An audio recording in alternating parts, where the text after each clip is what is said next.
Mpendwa mtazamaji, siku ya Jumanne tarehe 22 ya mwezi wa 12, karibu katika tafakari ya neno la Mwenyezi Mungu ambalo tunalipata kutoka katika Injili ya Luka sura ile ya kwanza aya ya 46 hadi ya 56. Nitaisoma.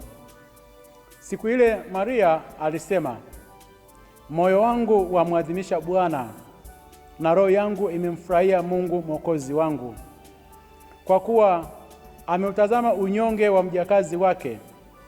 Kwa maana tazama, tokea sasa vizazi vyote wataniita mbarikiwa, kwa kuwa mwenye nguvu amenitendea makuu, na jina lake ni takatifu. Na rehema zake hudumu vizazi hata vizazi kwa hao wanaomcha. Amefanya nguvu kwa mkono wake, amewatawanya walio na kiburi katika mawazo ya mioyo yao. Amewaangusha wakuu katika viti vyao vya enzi, na wanyonge amewakweza.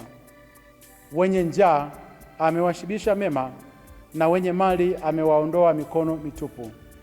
Amemsaidia Israeli mtumishi wake, ili kukumbuka rehema zake, kama alivyowaambia baba zetu Ibrahimu na uzao wake hata milele. Mariamu akakaa naye kadiri ya miezi mitatu, kisha akarudi kwenda nyumbani kwake. Neno la Bwana. Sifa kwako, e Kristo. Mpendwa mtazamaji, Maria amekubali mpango wa Mwenyezi Mungu kwamba achukue mimba kwa uwezo wa Roho Mtakatifu, na akaacha mpango wake na harusi aliyokuwa nayo na Yusufu. Jambo la kukubali mpango wa Mwenyezi Mungu kuchukua mimba ilimpelekea Yusufu akamwacha kwa siri aliyekuwa anamtegemea. Jamii ile ya watu wa Nazareti, Maria alipokuwa anaishi, ikamwona kwamba Maria ni binti ambaye amefanya zinaa na amechukua mimba nje ya utaratibu wa ndoa, kwa sababu tokea alipokuwa ameposwa ilibidi upite mwaka mmoja ndipo waje wafunge ndoa. Baadaye Maria akajikuta yuko peke yake. Nani atakayeweza kuja kumwelewa katika jambo hili? Ndipo alipofunga safari, akaondoka akaenda nyumbani kwa Elizabeti, kwa sababu malaika alimwambia, ndugu yako Elizabeti naye katika uzee wake amepata mimba. Anafika nyumbani kwa Elizabeti, kitoto kichanga kinaruka tumboni mwa Elizabeti, na yeye mwenyewe Elizabeti anajazwa nguvu za Roho Mtakatifu. Na baadaye Elizabeti anasema, imekuwaje mama wa Bwana wangu kuja kunitembelea? Ndipo Maria akili yake ikafunguka, akasema, kumbe Yusufu kuniacha. Jamii ile ya wana wa Israeli waliokuwa naishi kule Nazareti kuninenea mabaya, kumbe ni kwa sababu ya ukuu wa hiki ambacho nimekibeba.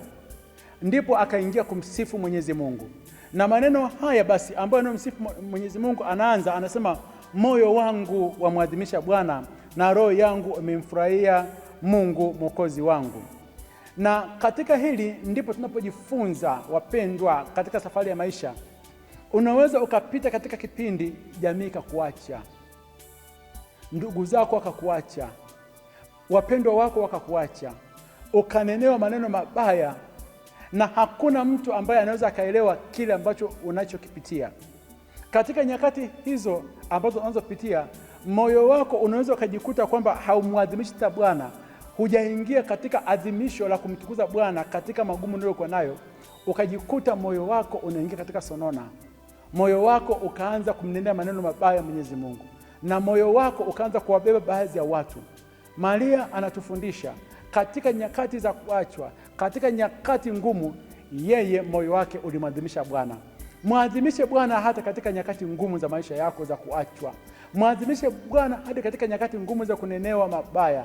Mwadhimishe Bwana ndani ya moyo wako hadi nyakati ngumu ambapo jamii haikuelewi. Maria alimwadhimisha Bwana.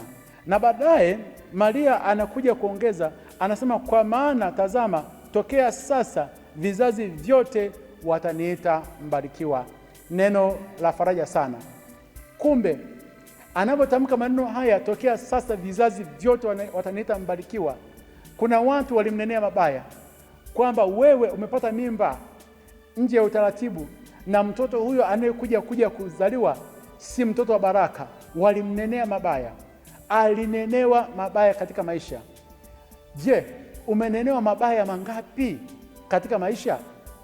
Kuna mtu gani kakunenea mabaya juu ya maisha yako kwa yale uliokuwa umeyapitia? Maria alifika hatua akasema, kuanzia sasa vizazi vyote wataniita mbarikiwa. Alijibariki yeye mwenyewe. Alipojibariki yeye mwenyewe kwanza, baada ya kupita katika mazingira magumu, sasa angalia maneno haya yote aliyokuwa ameyazungumza, dunia nzima wanamwita Maria mbarikiwa. Je, umeshindwa kujibariki wewe mwenyewe kwa sababu ya maneno ya watu? Kuanzia leo jibariki wewe mwenyewe. Jinenee maneno mazuri wewe mwenyewe. Usitegemee mtu yeyote ili kuja kunenea maneno mazuri katika safari yako ya maisha unayopitia. Katika magumu jinenee mazuri wewe mwenyewe, na jamii nyingine ya watu wanaokuja hawa watakunenea mazuri. Na baada ya hapo Maria akaendelea akasema, kwa kuwa mwenye nguvu amenitendea makuu. Mpendwa mtazamaji, yupo mwenye nguvu katika safari ya maisha yako. Yuko mwenye nguvu ambaye atakutendea makuu. Hata kama wanadamu waliokuwa wanajiona kama wana nguvu wamekutendea mabaya, bakia imara na imani yako kama Maria. Yuko mwenye nguvu atakayeweza kuja kukuinua. Hao wote wataondoka, lakini Maria aliposema yuko mwenye nguvu amenitendea makuu, ni kweli akamtendea makuu. Kwa nini? Yusufu aliyekuwa amekimbia alirudi kwa amri ya malaika aliyemwambia kwamba kamchukue huyu Maria, na baadaye Maria akazaa mtoto Yesu, na ambaye amekuja kutukomboa kwa damu yake ya msalaba, na leo tuko huru. Na huyu Maria anasema amefanya nguvu kwa mkono wake, amewatawanya walio na kiburi katika mawazo ya mioyo yao, amewaangusha wakuu kwenye viti vyao vya enzi, na wanyonge amewakweza. Neno la Bwana leo likuinue katika unyonge wako. Neno la Bwana leo likufanye uliokuwa na njaa uweze kushiba mambo mema. Neno la Bwana siku ya leo likufanye wewe ambaye una kiu upate maji. Neno la Bwana likufanye wewe ambaye umekuwa katika msongo wa mawazo likujaze nguvu uweze kama Maria umwadhimishe Bwana. Akubariki na kulinda Mungu Mwenyezi, Baba na Mwana na Roho Mtakatifu. Amina.